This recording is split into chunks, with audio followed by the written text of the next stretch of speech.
Hello. See student, in today's lecture we discuss about the switching circuit. कालच्या लेक्चरमध्ये आपण काय पाहिलं होतं बघा.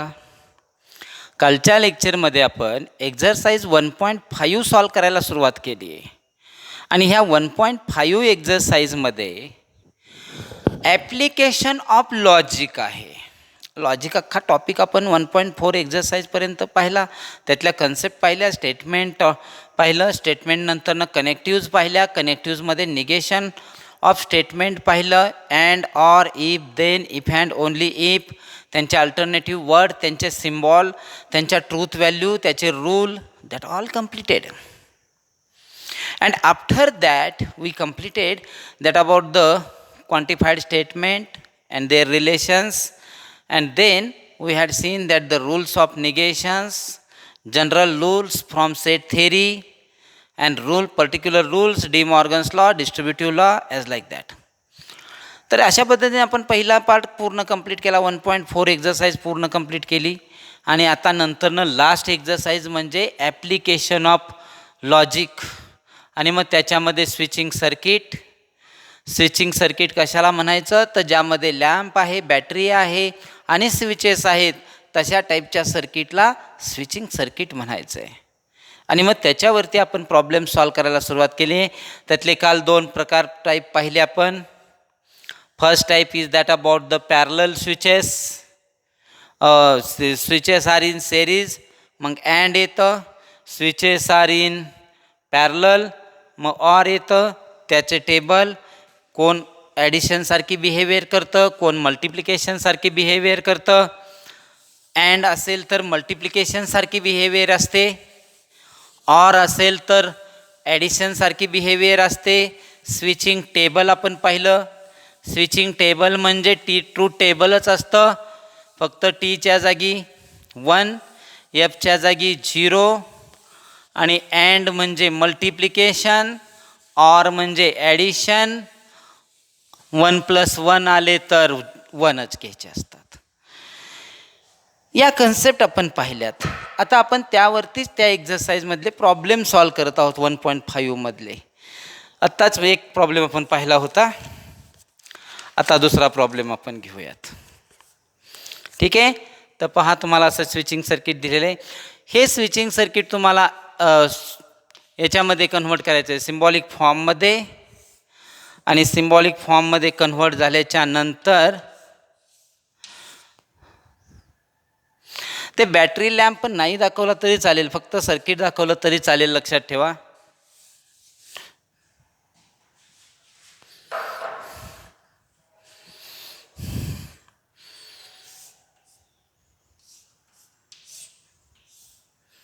तो बॅटरीचा पार्ट मी दाखवत नाही आहे, तुम्ही नाही दाखवला तरी चालतो, तसं काही नाही. ही S1 डॅश आलेला आहे म्हणजे ते निगेशन असतं, लक्षात ठेवा. S2 इथे आहे S1 आणि इथे आहे S2 डॅश.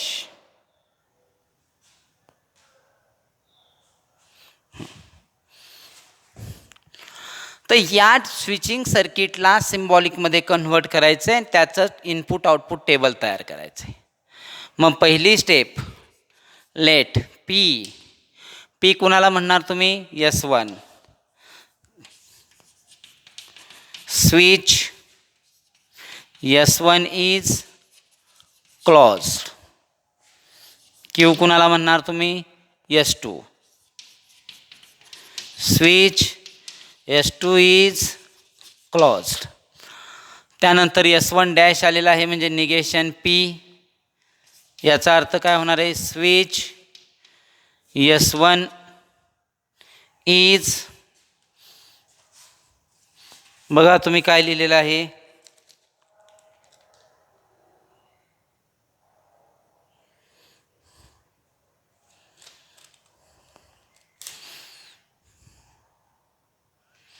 सर्वांना एकसारखंच लिहायचं आहे.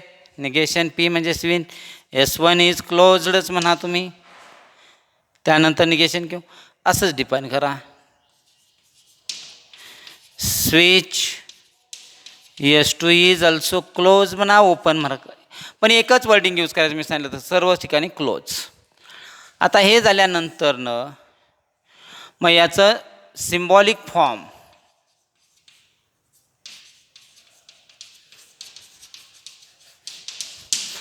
सिम्बॉलिक फॉर्म इज बघा आता हे S1 डॅश म्हणजे निगेशन P आहे, हे S2 म्हणजे Q आहे.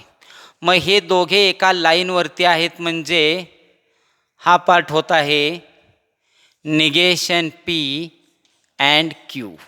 बघा ह्या लाईनचं आन्सर झालं. आता इथे यस P आहे, इथे निगेशन Q आहे, म्हणजे हा पार्ट काय झाला P अँड निगेशन Q. आता हे दोन पार्ट कसे आहेत एकमेकांना पॅरलल, म्हणून तुमचं आन्सर काय आलं, पहिला bracket negation P and Q दोघे पॅरलल आहेत म्हणून ऑर, दुसरा आहे P अँड निगेशन Q.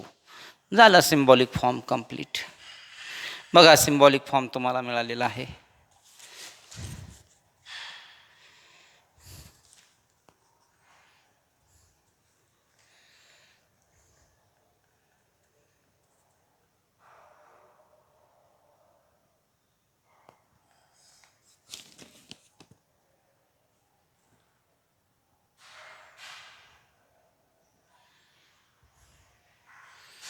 ठीक आहे. आता त्याचं इनपुट आउटपुट टेबल तयार करूयात. नाव इनपुट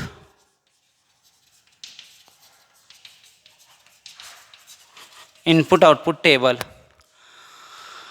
पहा काय येणार आहे, P येणार, Q येणार, त्यानंतर निगेशन P येणार, त्यानंतर निगेशन P अँड Q येत आहे,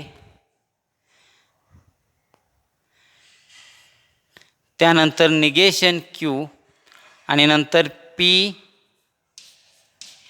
अँड निगेशन Q आणि लास्टला हे दोघांचं कॉम्बिनेशन आहे. कसं आहे, पहिला bracket negation P and Q मध्ये ऑर, दुसरा bracket P and negation Q. हा कॉलम वेगळा असेल, हा कॉलम वेगळा असेल. ठीक आहे.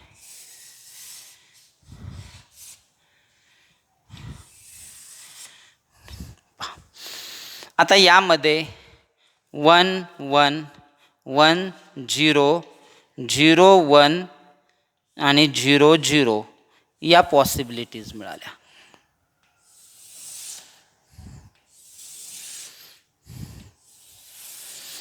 हे इनपुट आउटपुट टेबल तयार होणार आहे कारण हे स्विचिंग सर्किटच्या सिम्बॉलिक फॉर्मचं टेबल आहे. म्हणून याला नाव आपण काय दिलेलं आहे, म्हणून याला नाव दिलेलं आहे स्विचिंग इनपुट आउटपुट टेबल. मग निगेशन P 1चं निगेशन 0 0 1 1, 0चं निगेशन 1. आता निगेशन P अँड Q बघा, आता हा 1 2 3 कॉलम आहे, हा 4th, हा 5th, हा 6th आणि हा 7th आहे. मग आता निगेशन P म्हणजे 3rd column and 2, second, third आणि सेकंडमध्ये अँडचा रूल. अँड म्हणलं की मल्टिप्लिकेशन, मग सेकंड आणि थर्ड म्हणजे इथे 1 इंटू 0 0, 0 इंटू 0 0, 1 इंटू 1 1 आणि 0. झालं कंप्लीट हे. त्यानंतर निगेशन Q घ्या, 0 1 0 1 आणि आता इथे पहा P म्हणजे 1 अँड निगेशन Q म्हणजे 5th, म्हणजे पहिला आणि पाचव्यामध्ये multiplication 1 into 0 0, 1 into 1 1, 0 into 0 0, 0 into 1 0 असं. आणि आता तुम्ही परत पहा, आता हा कॉलम कंप्लीट करायचा असेल तर हा bracket negation P and Q आहे फोर्थमध्ये, फोर्थ कॉलममध्ये, आणि पी अँड निगेशन क्यू आहे सिक्स्थमध्ये.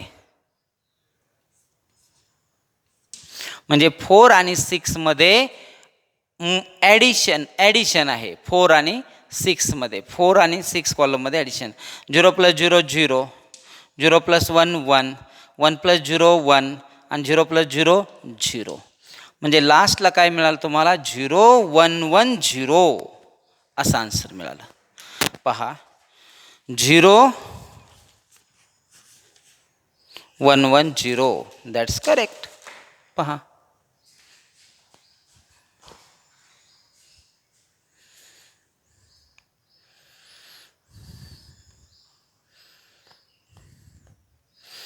परत एकदा मी टेबल एक्सप्लेन करतो, कसा टेबल तयार झाला आहे ते.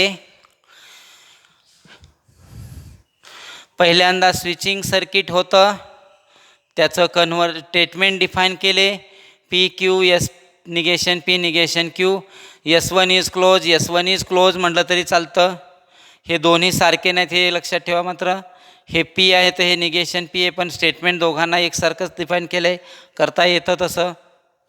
ओके, पण ते अपोजिट टू इच अदर आहेत लक्षात ठेवा. सिच्युएशन एकच आपण दाखवली पण अपोजिट टू इच अदर आहे. आणि मग टेबल तयार केलं.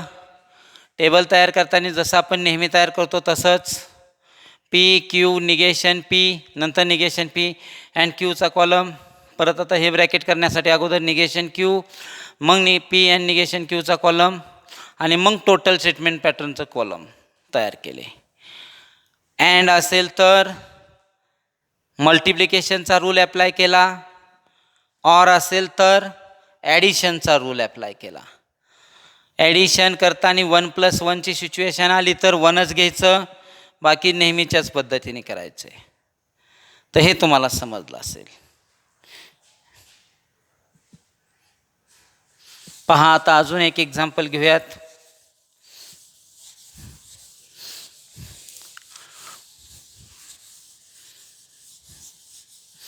बाकीची एक्झाम्पल तुम्ही होमवर्कला असाइनमेंटमध्ये कंप्लीट करा. आणि प्रिवियस इयरला आलेले सर्व एक्झाम्पल CETचे प्लस HSC बोर्डचे कलेक्ट करायचे. CETचे MCQ असतील तर तेही करायचे, आणि HSC बोर्डचे प्रॉब्लेम असतील तर तेही करायचे, आणि बुकमधले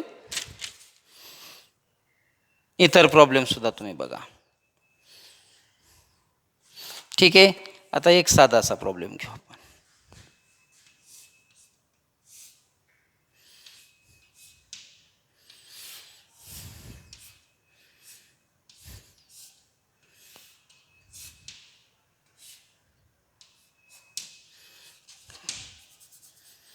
S1 S2 S1 dash S2 dash. काय करताल तुम्ही बघा. आता सुरुवातीला let S1 means statement P means switch S1 is closed. Q means switch S2 is closed. Negation P means switch S1 dash is closed. आणि negation Q means switch S2 dash is closed. हे असे define करायचे. अगोदरच्या वेळेस dash आपण विचारात घेतला होता, मागच्या ह्याच्यात पण क्लिअर करा, डॅश असणार. आता यानंतरनं नेक्स्ट सिम्बॉलिक फॉर्म फार इझी आहे. हे पी आहे, हे क्यू आहे, म्हणून ही लाईन होणार आहे पी अँड क्यू. आणि हे निगेशन पी आहे, हे निगेशन क्यू आहे, म्हणून ही लाईन होणार आहे negation P and negation Q. आणि ह्या दोन लाईन पॅरलल आहेत, म्हणून सिम्बॉलिक फॉर्म येणार आहे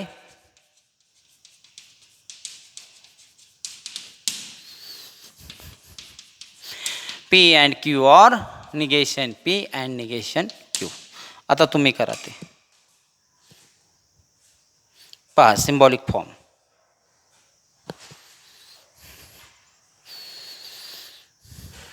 आता टेबल तुम्ही होमवर्कला करा.